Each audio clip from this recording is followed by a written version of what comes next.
Hoy vamos a ver la doctrina de la creación. Saben, a veces nuestro corazón es tan pecador, tan malo, que cuando vemos una doctrina así, decimos, ¿y qué? Tan orgullosos, ¿no? ¿Y qué puedo aprender? Si ya sé lo más importante.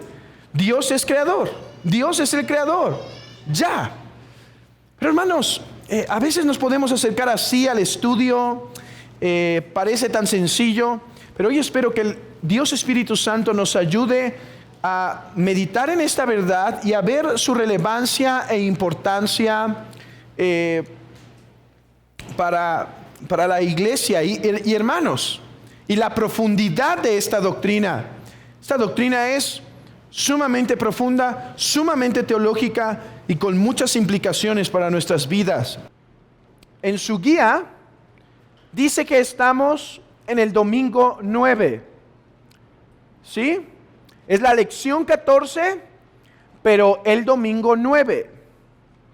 ¿De cuántos domingos? 9 de 52. Y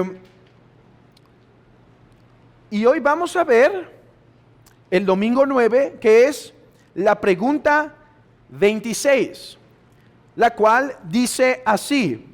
Yo voy a leer la pregunta y todos juntos vamos a leer la respuesta en voz alta, todos al unísono, ¿sí? Así que yo los voy a guiar en ir leyendo en voz alta, pero ustedes vayan leyendo conmigo también. Pregunta 26. ¿Qué crees cuando dices: creo en Dios Padre Todopoderoso, Creador del cielo y de la tierra? Respuesta, todos juntos. Creo en el Padre de nuestro Señor Jesucristo, quien de la nada creó el cielo y la tierra con todo lo que en ellos hay, sustentándolo y gobernándolo todo por su eterno consejo y providencia.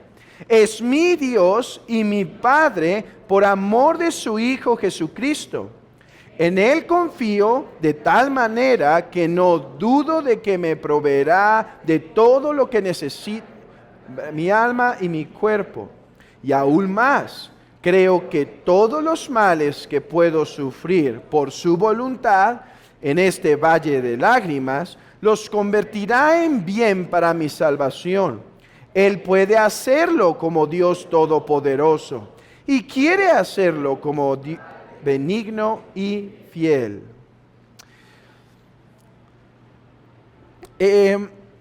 Esta es la pregunta 26, el domingo 9, en el cual vamos a estar meditando. Pero en sus notas está subrayada la primera frase, porque es en esta frase en la que nos vamos a concentrar. ¿Por qué? Porque el domingo 9 ya lo vimos hace unas semanas. Ya expusimos parte de la enseñanza del domingo 9. Que vimos cuando hablamos en el domingo 9, hablamos de que Dios es Padre. ¿Y qué significa que la primera persona de la divinidad es Padre, verdad? Y hablamos que esta es su propiedad particular. Hablamos sus implicaciones, qué significa, qué no significa. Y después vimos que si Dios es Padre, es mi Padre solo por amor a Jesucristo. Y con eso fuimos consolados respecto a la paternidad de Dios con nosotros y el consuelo que podemos tener en nuestras vidas y demás. Pero la semana pasada yo comenté que íbamos a saltar una parte intencionalmente. ¿Cuál? Esta, que dice: quien de la nada creó el cielo y quien de la nada creó el cielo, creo en el Padre de nuestro Señor Jesucristo, quien de la nada creó el cielo y de la tierra. Y la tierra, ¿verdad? Con todo lo que en ellos hay. Hoy nuestro enfoque va a estar particularmente en esto. en que Dios es creador. Dios es creador. Hermanos, en esta frase se contiene la doctrina llamada creación ex nihilo. Creación ex nihilo. Ex nihilo es una frase latina que quiere decir simplemente de la nada. O sea, esta doctrina que estamos viendo, la que leímos, que de la nada creó el cielo y la tierra y todo lo que en ellos hay, es denominada así, creación ex nihilo.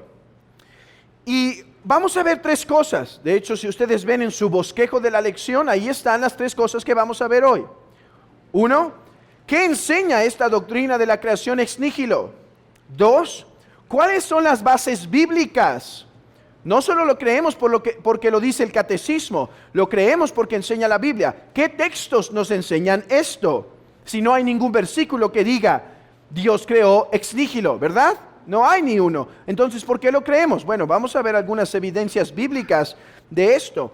Y terminaremos preguntando, ¿cómo afecta mi vida el saber y creer que Dios creó el cielo y la tierra de la nada? Comencemos por dar una definición.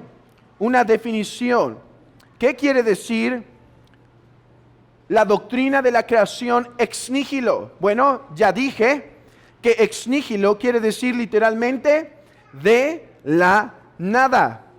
Entonces, esta doctrina niega por un lado que Dios creó el mundo de materia preexistente. Es lo primero que se afirma, o se niega más bien, que Dios creó el mundo de algo preexistente. Y por otro lado, afirma que Dios creó el mundo por su pura palabra. De la nada creó todas las cosas. Herman Bavinck, un teólogo de Holanda del siglo pasado, definió la doctrina de la creación ex nihilo así. Él dice, se refiere al acto de Dios mediante el cual, por su soberana voluntad, trajo a todo el mundo de no ser a un ser que es distinto a su propio ser. Aquí hay un trabalenguas.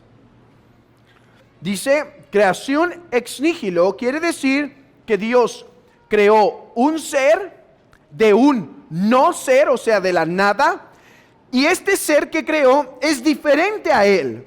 O sea, no somos panteístas.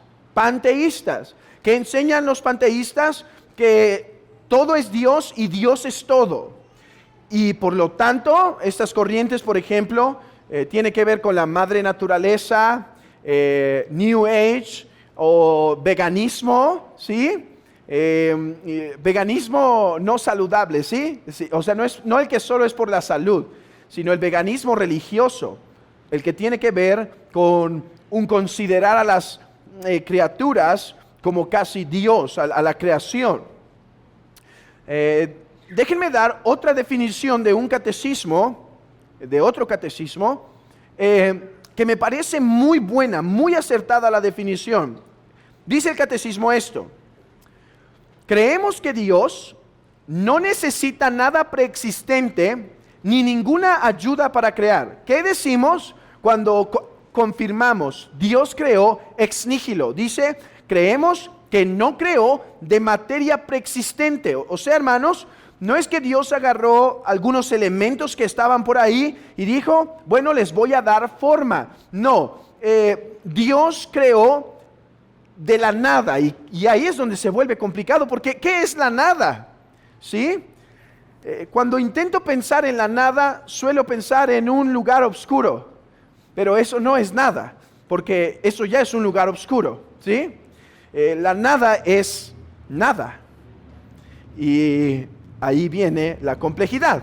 Pero bueno, afirmamos que entonces que Dios creó ex nihilo, quiere decir que no necesitó de materia preexistente ni ninguna ayuda para crear. Además dice el catecismo esto: la creación tampoco es una emanación necesaria de la sustancia divina. Otro punto importante: cuando decimos que Dios creó ex nihilo, no solo decimos que Dios creó de la nada, sino que aquello que creó es diferente a sí mismo. O sea, no es una emanación. ¿Se acuerdan que les hablé de los gnósticos hace algún tiempo? Los gnósticos pensaban que en última instancia la creación era una emanación inconsciente. De hecho, Platón tenía una postura, o más bien el neoplatonismo tenía una postura semejante, que la creación termina siendo como una emanación inconsciente del ser absoluto, ¿sí? Como algo semejante a esto. Está el ser absoluto y tiene un tipo de emanaciones, o sea, se desprende algo de Dios y de esto se desprende otra cosa de Dios. Pero como el ser absoluto no tiene una personalidad, diría el platonismo o el gnosticismo, entonces lo más bajo de el resultado último de esta emanación es la materia. Entonces la materia termina siendo una emanación del ser divino. No, cuando nosotros decimos que Dios creó ex nihilo, decimos que creó por su pura voluntad y que no es una emanación necesaria. No es algo que tenía que pasar, no, Dios creó por su soberana voluntad, de manera que nosotros somos, teológicamente hablando, pueden apuntar esta palabra, somos seres contingentes, no necesarios. Esta palabra contingente y necesario se usa en la teología para hacer una distinción entre dos cosas. Bueno, Dios es un ser necesario, esto es, no puede no existir. No obstante, la criatura es un ser contingente, o sea, puede no existir y no pasa nada. Y el hecho de que existe depende de un acto voluntario de Dios. Y esto trae humillación para la criatura, porque a diferencia de Dios, que es un ser necesario, un ser que no puede no ser, la criatura es dispensable, ¿sí? La criatura puede no ser, y no obstante, el ser absoluto, bueno, no el absoluto del platonismo, pero el Dios sigue siendo sin nosotros. Déjenme leerles una cita más para afianzar nuestro pensamiento y ver que esta doctrina es complicada, ya que alguien dice, ok, cuando decimos que Dios creó de la nada, definamos nada, y entonces él dice esto, escuchen: la creación del universo de la nada no significa la creación del universo a partir de algo que es nada, ¿sí? No es que hay algo, hermanos, que se llama nada, ¿sí? Una cosa que se le denomina nada, no. Nada es lo no existente, lo que no es. Dice la cita, no es creado a partir de algo, sino que llegó a existir a través, escuchen, esta es una palabra importante para entender la doctrina de la creación, no solo ex nihilo, es una palabra importante para memorizar. Las palabras latinas, hermanos, para nosotros los mexicanos o los latinoamericanos, nos sirven mucho porque las palabras no son tan extrañas para nosotros, ¿sí? Nuestra lengua se deriva del latín, nuestra lengua es una lengua que viene de la lengua romance y que tiene como su fundamento el latín, y por eso tenemos muchos parecidos con el latín, ¿sí? Entonces, ex nihilo nos ayuda a recordar de la nada, ex nihilo. Y Dios creó todo por su fiat. No se refiere a un carro, ¿sí? No es el carro, ¿es marca o modelo o qué es? Marca, ¿verdad? No es fiat.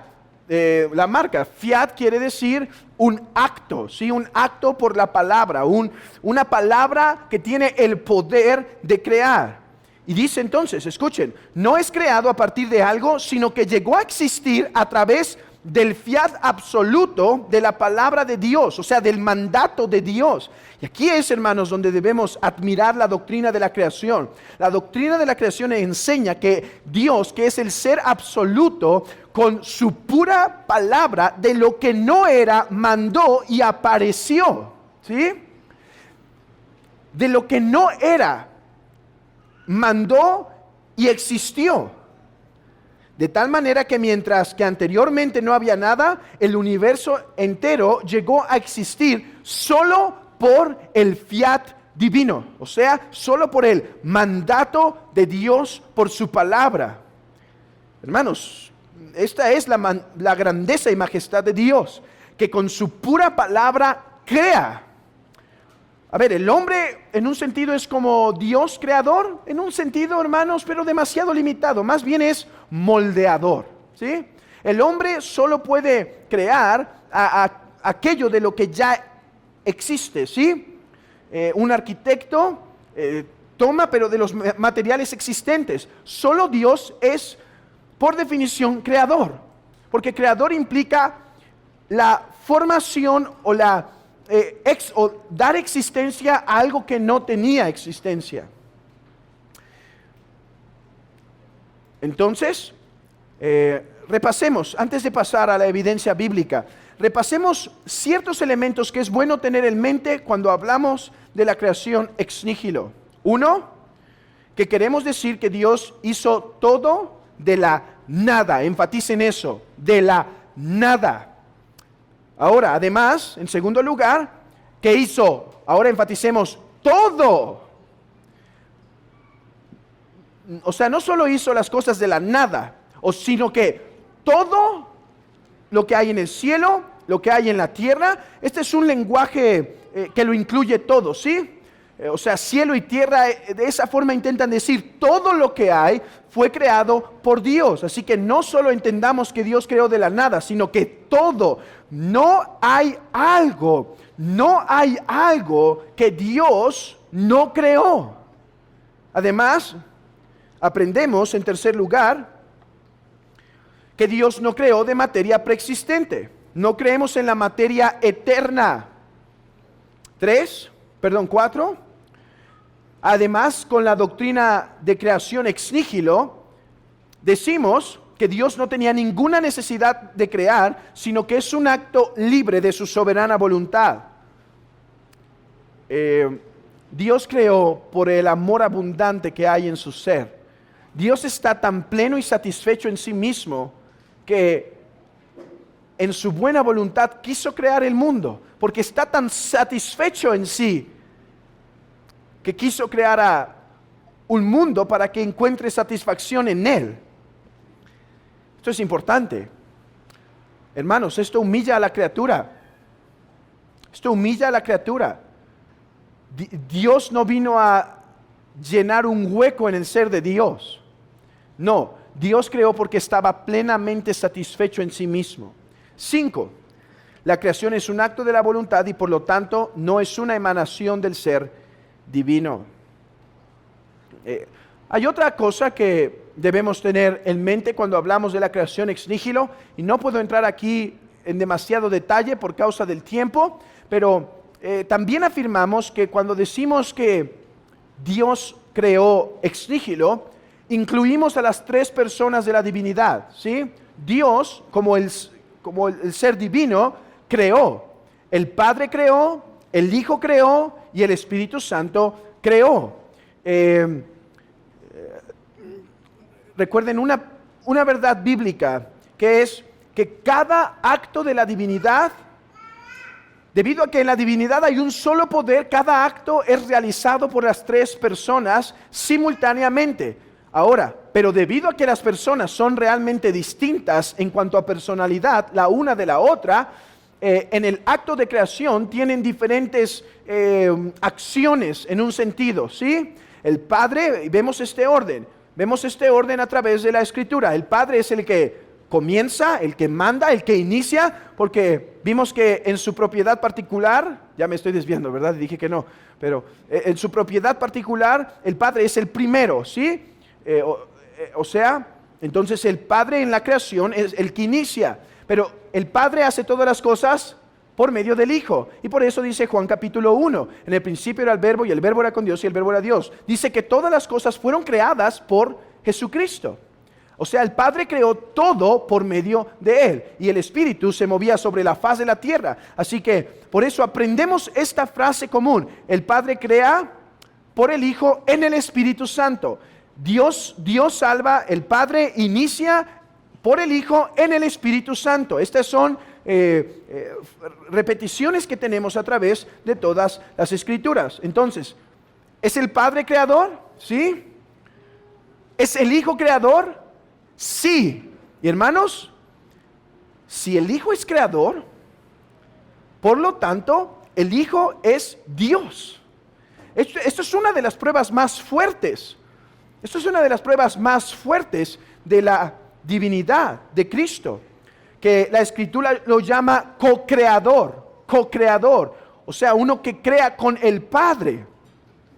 Y si el Hijo es co-creador, necesariamente tiene que ser un ser divino, porque nadie puede crear como el Padre crea, a menos que tenga el poder que el Padre tiene. Bueno, pasemos, porque si no aquí nos vamos a quedar atorados, ¿sí? Pasemos de la definición, espero que ya esté clara. Al final voy a hacer un examen, ¿sí? Ya despertaron algunos. Dijo, yo me estaba aprovechando para dormir un poco, pero ya me asustaron. Pasemos de la definición ahora a la base bíblica. Y comencemos por el texto clásico. O sea, el texto que por excelencia ha servido como la demostración de creación ex nihilo. Abran sus Biblias en Génesis 1. Génesis 1:1. Hermanos, nos ha pasado que por estar tan acostumbrados ya a ciertos textos, miren, no sé si, espero que todos acaben su Biblia en un año, ¿sí? O al menos en 2, pero que estemos leyendo la Biblia completa. Pero el texto que más vamos a leer siempre va a ser Génesis 1 y 2. ¿Por qué? Porque ahí comienzan nuestras disposiciones de nuevo año, ¿no es cierto? Ya voy a leer la Biblia y ya en abril tengo que hacer nuevos votos y otra vez donde voy a empezar. Génesis, bueno, es un texto conocido, pero es tan conocido, hermanos, que creo que a veces pierde para nosotros la fuerza que en el tiempo de Israel tuvo que haber tenido. Es un texto, hermanos, de hecho, voy a leer ahorita una cita de un teólogo que dice que es el texto quizá más chocante, más contracultural, o sea, es el texto que más ha traído y debe traer hoy un choque de cosmovisiones, de cómo vemos el mundo. Así que hoy espero refrescar un poco este texto por medio de esta demostración bíblica. Leamos Génesis 1. En el principio creó Dios los cielos y la tierra.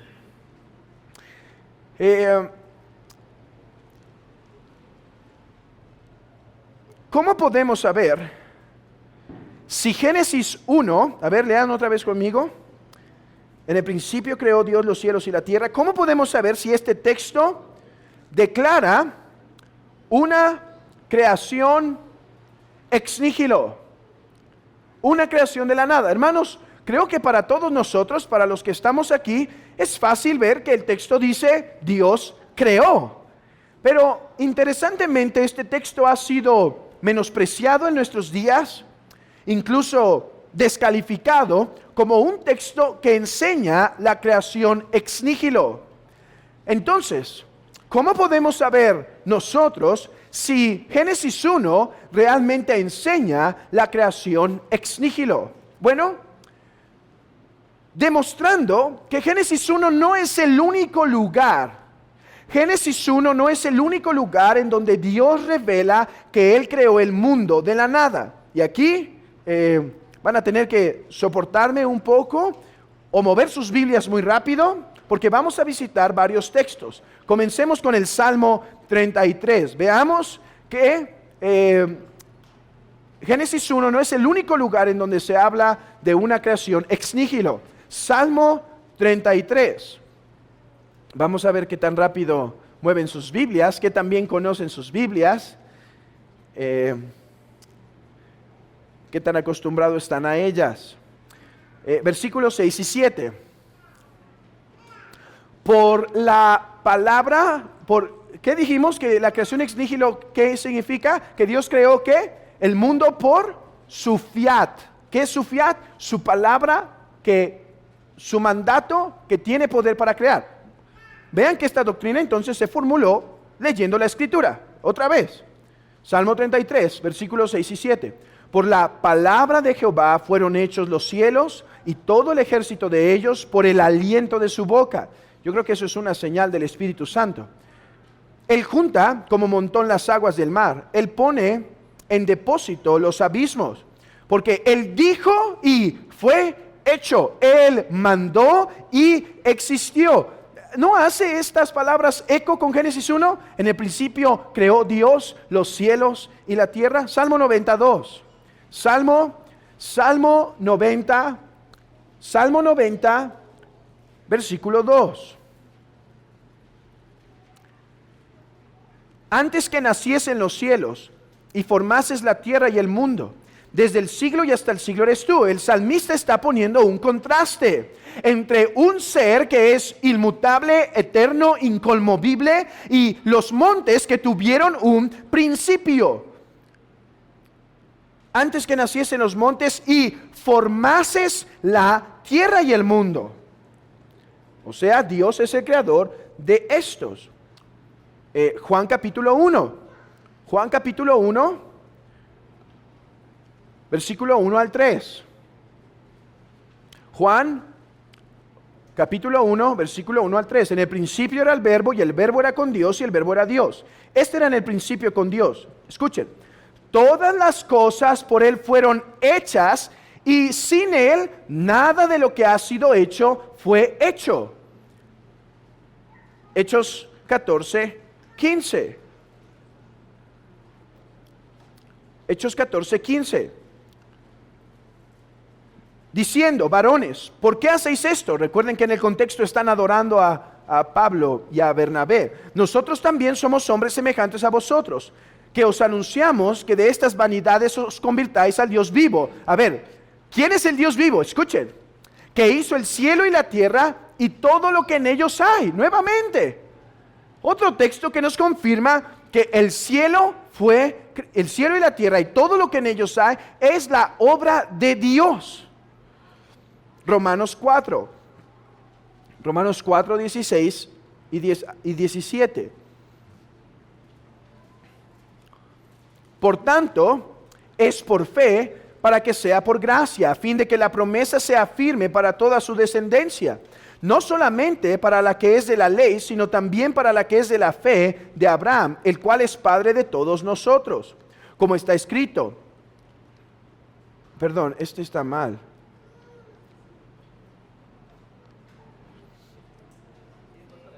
Sí,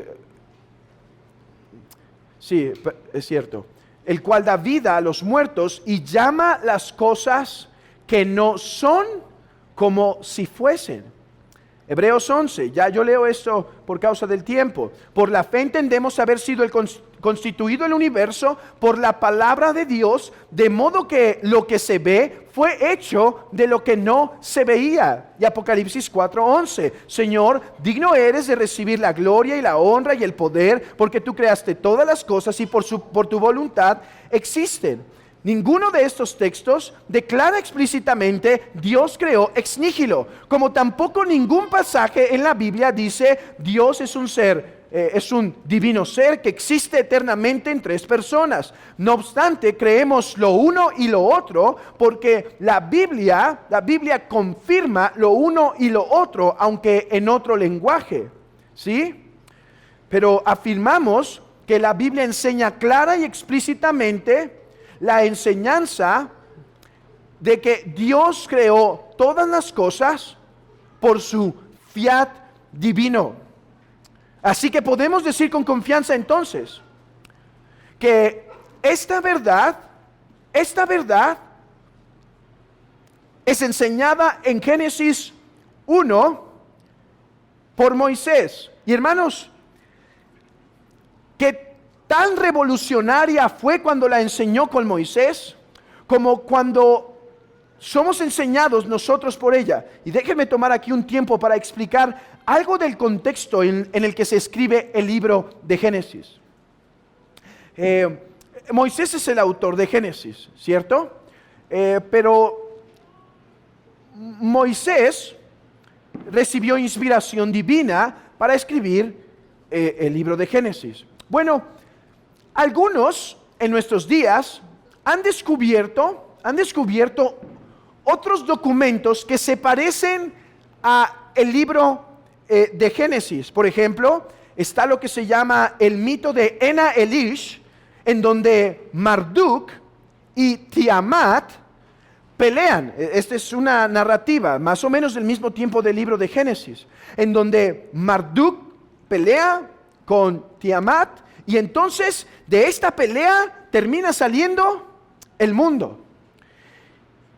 ¿Y qué se nos enseña esto? Bueno, lo que nos enseña esto, que la materia vivía en un sentido separada del poder divino, que siempre había estado ahí en movimiento, que de hecho tenía hasta cierto tipo de personalidad, esta materia, y en un momento esta se empezó a pelear entre ellos mismos, y de esta guerra apareció el mundo. Bueno, algunos han dicho que el libro de Génesis nos narra el mismo mito. El libro de Génesis nos narra el mismo mito. ¿Por qué? Lean conmigo el versículo 2 de Génesis 1. Génesis capítulo 1, versículo 2. Y la tierra estaba desordenada y vacía, y las tinieblas estaban sobre la faz del abismo, y el Espíritu de de Dios, se movía sobre la faz de las aguas, y dijo Dios. Y bueno, vemos toda la narrativa. Y entonces dicen algunos, aquí tenemos elementos semejantes entre la pelea de Marduk y el libro de Génesis. ¿Cuáles son los elementos semejantes? Que Génesis, versículo 2, nos dice que Dios vio o contempló materia que estaba desordenada y vacía y le dio forma. Entonces dicen los modernos, los de nuestros días, ¿no hace ver eso entonces que Génesis es un mito, es una mitología igual a la de Marduk, solamente con otra historia? Hay varias, hay otra narración. ¿Cuál es nuestra respuesta, hermanos? Es cierto que hay un parecido entre las narraciones, pero este parecido es un parecido intencional. Bueno, para explicar el parecido intencional, déjenme comenzar diciendo, hermanos, que aunque es cierto que el versículo 2 de Génesis tiene su parentesco con otros, no obstante, lo que hace al versículo 2 diferente a los demás, externamente parece, pues sí, a ver, mitos nos dicen que había materia que se termina peleando y se forma la tierra. Este mito nos dice que había tierra desordenada y vacía y que Dios vino a darle forma. Bueno, así a simple vista parece que hay semejanza. El problema es que Génesis versículo 2 no está separado de versículo 1. Y hermanos, esto es lo único de Génesis. De todas las historias del antiguo mundo, esta es la diferencia, que no hay ningún texto fuera de Génesis 1 que contemple una creación en donde Dios crea de la nada, en donde Dios crea por su puro fiat. Por lo tanto, el parecido que tiene Génesis versículo 2 con las otras narraciones se desvanece cuando entendemos que Moisés comienza diciendo algo que nunca nadie antes había dicho e imaginado, hermanos. Algo que, ¿saben? Es que la doctrina de la creación es algo que solo se puede contemplar por revelación divina. No hay otra forma de saberlo. ¿Por qué? Porque nadie estuvo allí. No hubo testigos, ¿sí? O levante la mano el testigo que está entre nosotros. No hubo. Por lo tanto, hermanos, las naciones que fueron dejadas sin revelación, a lo máximo que podían llegar es que hubo un mundo, una materia que siempre existió y que en una guerra o de alguna forma se creó el mundo. De hecho, Aristóteles, yo creo que Aristóteles, hermanos, es de las personas que más luz ha tenido. Mucha lógica, mucho pensamiento, muchas cosas que dice es verdad. Su libro de ética, por ejemplo, que se llama libro de ética, Nicoma Ética o algo así, olvido su nombre.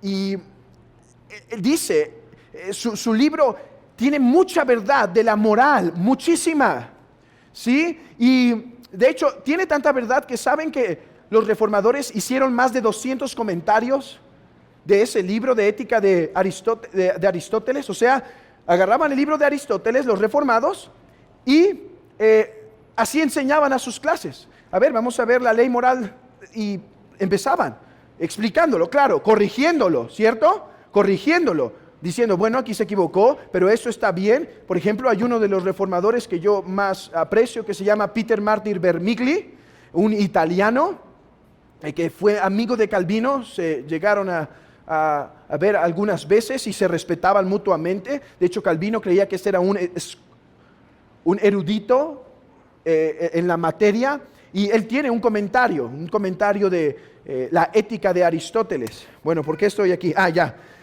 Aristóteles, hermanos, por medio de la luz que tenía, lo más que pudo decir de la creación es que esta era eterna. Aristóteles dijo que la creación, la materia era eterna. Es que, hermanos, esa no es una verdad que se conoce simplemente por la revelación natural. Esa es una verdad que se conoce por revelación divina. Y por eso Moisés pudo decir, en el principio creó Dios. En el principio creó Dios los cielos y la tierra. De manera que cuando empieza a decir que la tierra estaba desordenada y vacía, el parentesco que tiene con las demás ya lo hace muy ligero, ¿sí? Porque está diciendo que esta tierra, que literalmente en hebreo dice que no tenía forma. A veces aquí nos atoramos, ¿sí?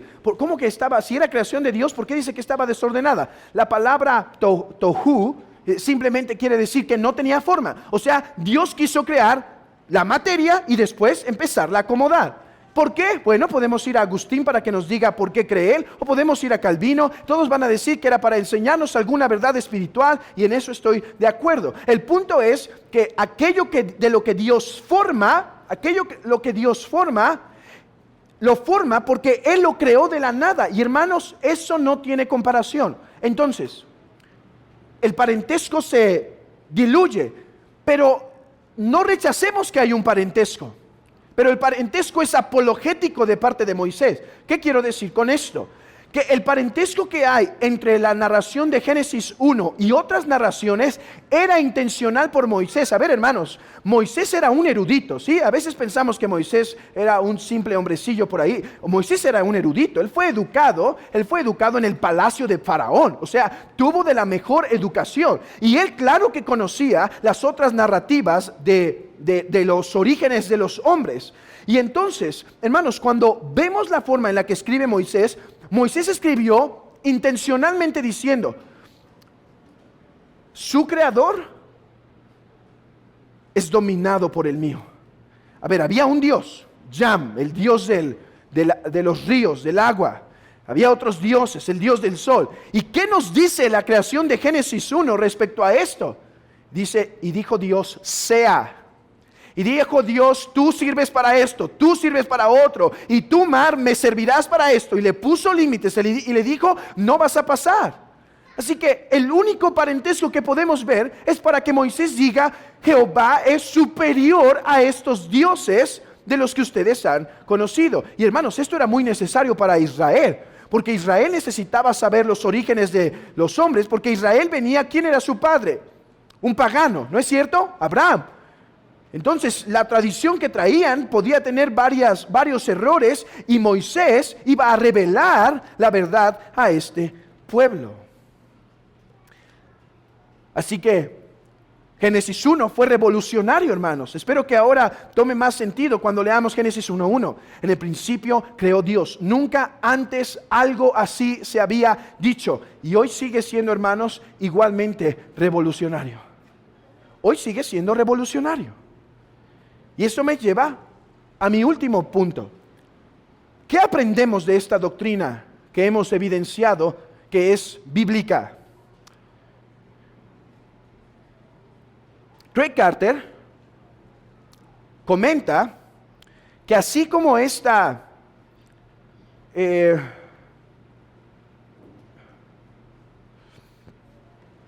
como fue la doctrina de homoousios, de que Jesucristo es de la misma esencia del Padre, en los días de la iglesia temprana, así, hermanos, hoy decir que Dios creó ex nihilo es igualmente revolucionario, y siempre lo ha sido. No por nada, hermanos, ¿no es interesante que de todas las cosas que podía decir el credo de los apóstoles, se tome tiempo para decir, creo en Dios Padre Todopoderoso, Creador del cielo y de la tierra? ¿No es interesante esto?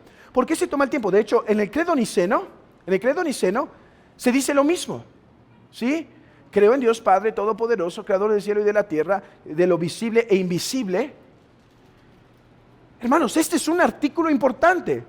Es un artículo filosóficamente importante para los cristianos. Sí, hermanos, como cristianos tenemos una filosofía. Y si no tienes, solamente dices que no tienes, pero tienes. Una filosofía es un concepto de la vida, lo que decimos. Por ejemplo, los hombres van a decir que venimos de una explosión, y esa es su filosofía. Nuestra filosofía es que el mundo tiene un creador. Bueno, esta doctrina es importante, y déjenme demostrar cómo afecta nuestra vida. En primer lugar, afecta nuestra vida, pues nos debe ayudar a comprender la grandeza del Creador. La grandeza del Creador.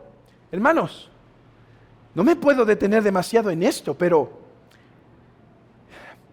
vean, hermanos, todas las doctrinas que podemos derivar, todas las doctrinas que podemos o que decir que Dios creó de la nada asumen. Por ejemplo, un Dios que no es eterno no puede crear.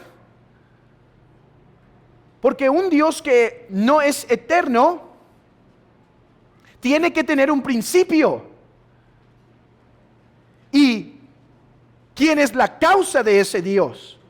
Así que para que Dios cree ex nihilo debe ser Dios eterno. De hecho, eso asume Génesis 1:1.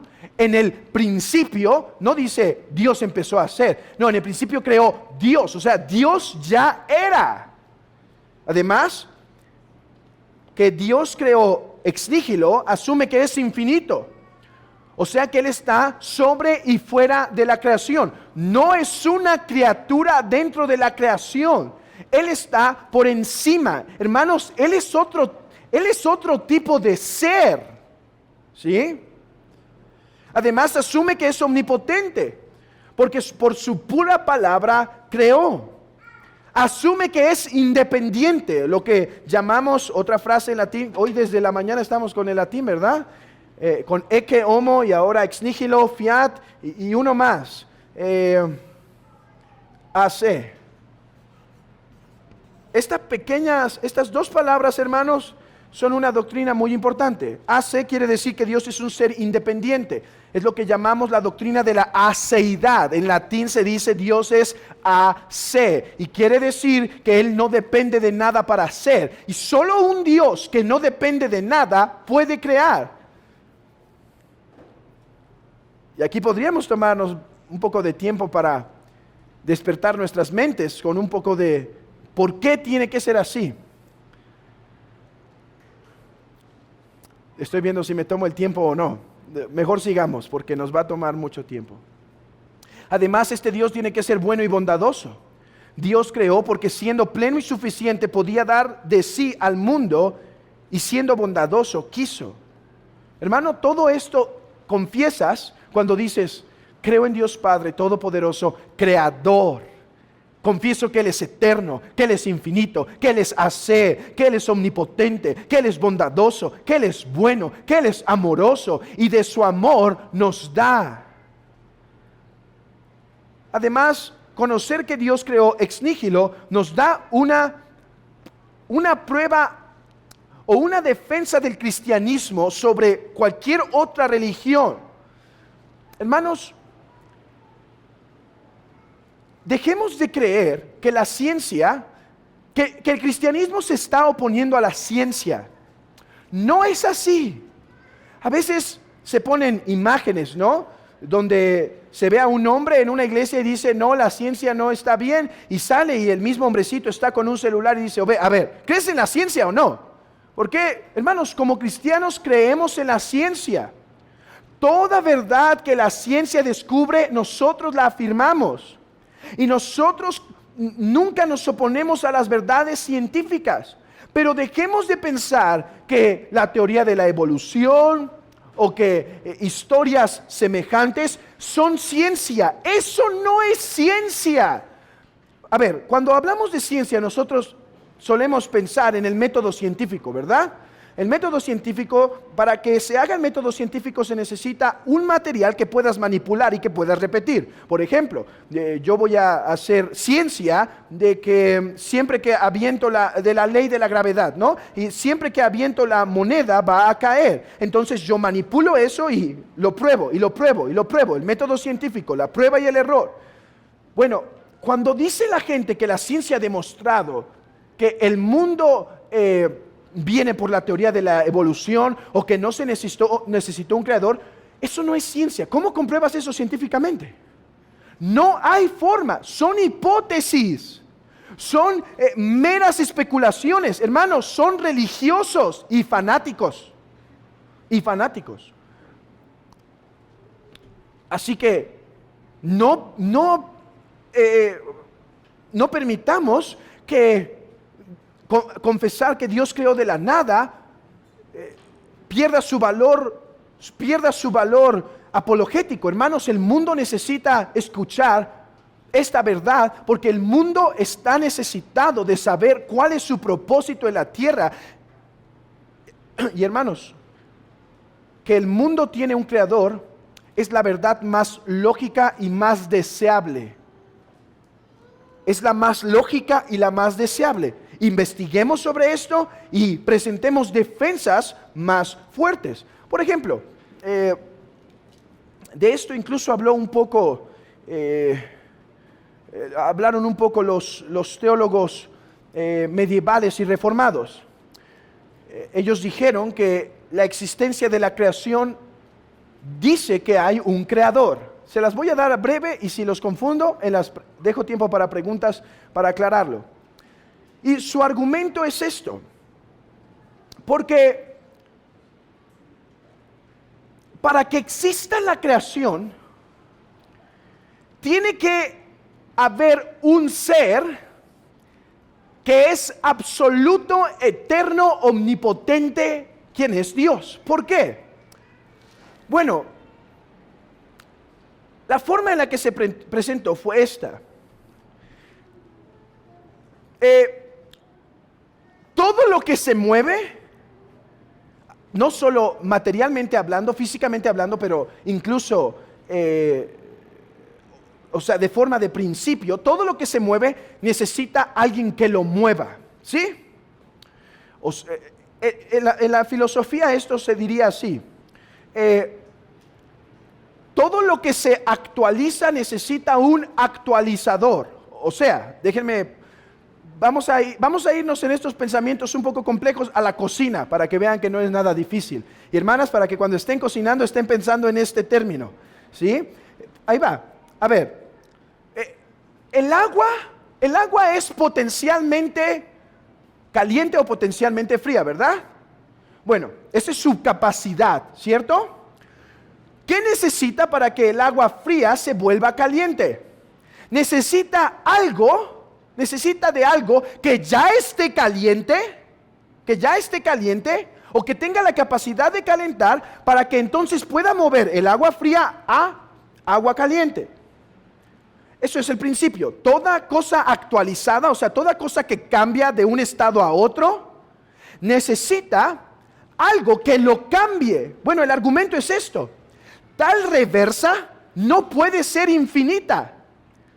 O sea, debe llegar un momento en donde hay un ser que no puede ser movido, sino que vive en una, se llama actualidad pura, o sea, es tal ser, está en tal estado, es tal ente que él no fue movido por nadie, sino que siempre ha sido. A ver, el argumento es este, que si nosotros trazamos la creación, ok, esto movió a esto, esto movió a esto, esto movió a esto, el argumento es, no puede ser infinito, porque es absurdo. De hecho, así se llama ese argumento. Es el infinito de absurdo. Porque no puede haber una cadena de infinitos en ese sentido. Tiene que haber un momento que algo que no necesitó que alguien más lo actualizara, vivía y que comenzó toda la cadena. ¿Sí? Hermanos, la doctrina de la creación tiene valor entonces apologético, ¿sí? Espero que les haya dado una herramienta o los haya confundido más. Sí, ahorita resolvemos en las preguntas y respuestas. Que Dios creó ex nihilo me trae a humillación y humildad. Miren lo que dice un autor. Él dice esto: aceptar la doctrina de la creación ex nihilo implica arrodillarme ante el Señor y confesar nuestra necesidad de Él. ¿Cómo se llama este ateo famoso que escribió un libro? Dawkins, hay otro, Hawkins, sí. Hermanos, prefieren decir cosas absurdas como que de la nada todo se creó, porque todos luchan con eso. No hay un tubo de ensayo que nos diga cómo. Y ellos dicen, no, es que la nada lo creó todo. Pero hermanos, eso es absurdo, eso es contradictorio. ¿Cómo la nada puede crear todo? Al menos que definas la nada como Dios, ¿verdad?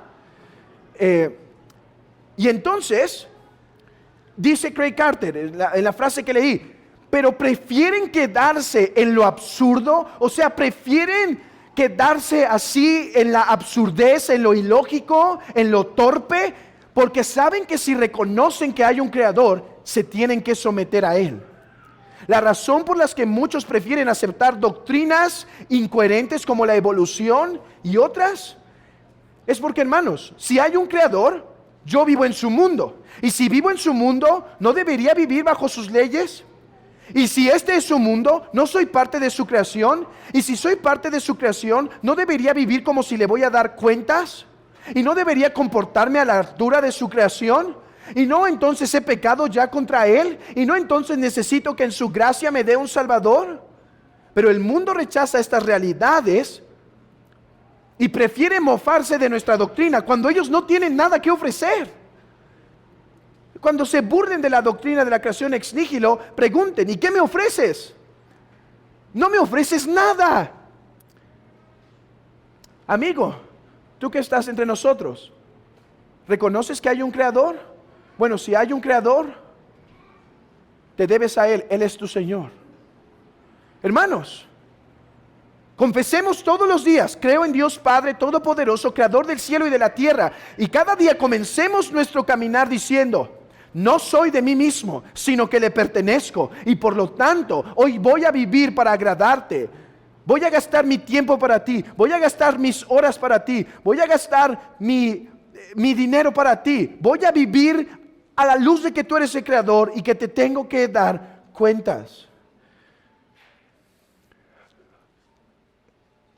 Dos cosas más y ya voy a terminar.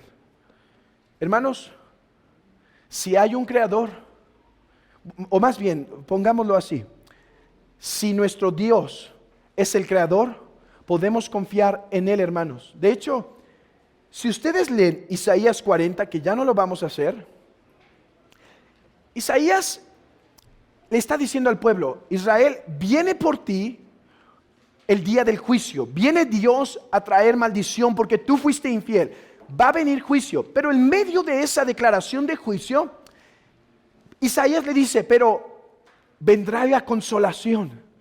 Ahora, en el capítulo 40, Isaías empieza a decirle, vas a ser liberada. Y recuerdas, Israel, cómo Dios sacó al pueblo de Egipto. Así va a pasar cuando estés en cautiverio. Dios va a venir a rescatarte. Dios va a hacer un segundo éxodo va a venir y va a ocurrir. Pero hermanos, ¿cómo animar a un pueblo cuando está atrapado? ¿Saben cuál es la respuesta que da Isaías? A ver, ¿quieren tener confianza de que esto va a pasar? Déjenme decirles quién es su Dios. ¿Saben a qué doctrina va? La creación. ¿No sabéis? ¿No habéis oído? ¿Nunca os lo han dicho desde el principio? ¿No habéis sido enseñados desde que la tierra se fundó? Él está sentado sobre el círculo de la tierra, cuyos moradores son como langostas. Él extiende los cielos como una cortina, los despliega como una tienda para morar. ¿No has sabido, no has oído que el Dios eterno es Jehová, el cual creó los confines de la tierra? No desfallece ni se fatiga con cansancio, y su entendimiento no hay quien lo alcance. Isaías le dice a Israel, puedes confiar en la promesa de salvación, porque Él hizo los cielos.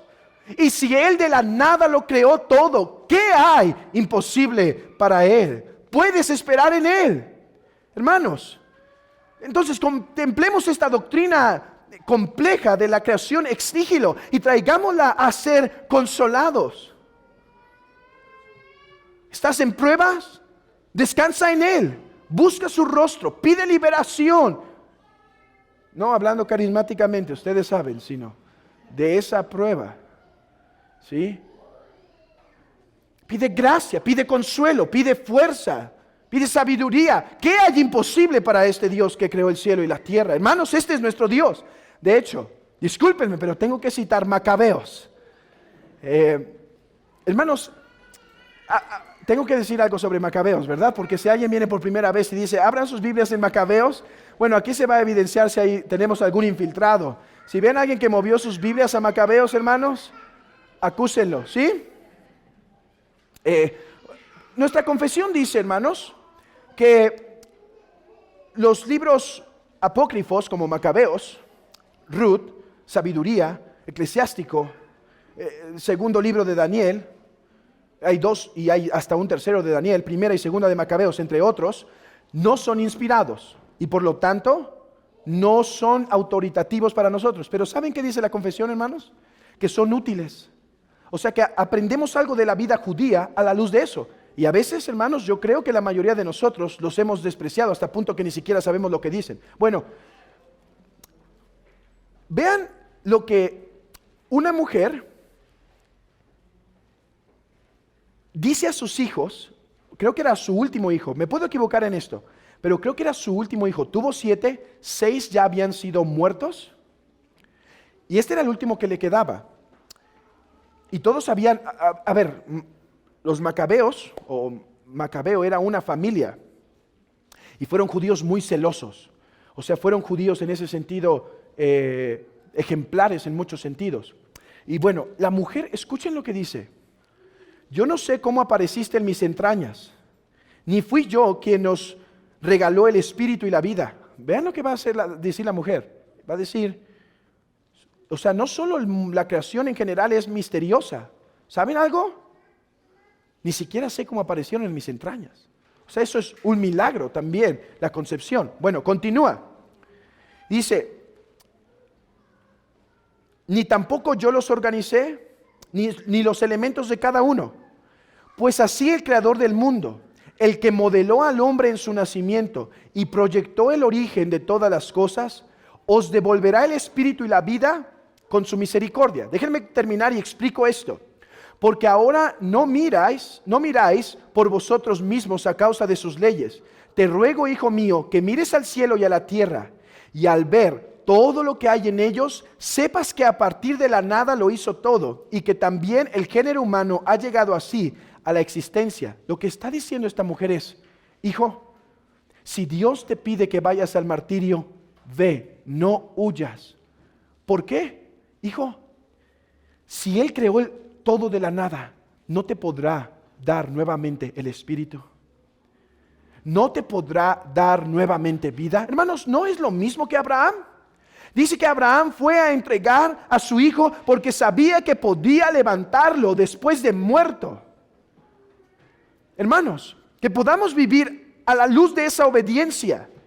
Hijos, recuerden que Dios lo creó todo. No tengan temor a entregarse como mártires si Él se los demanda. Es lo que dice esta mujer en Macabeos.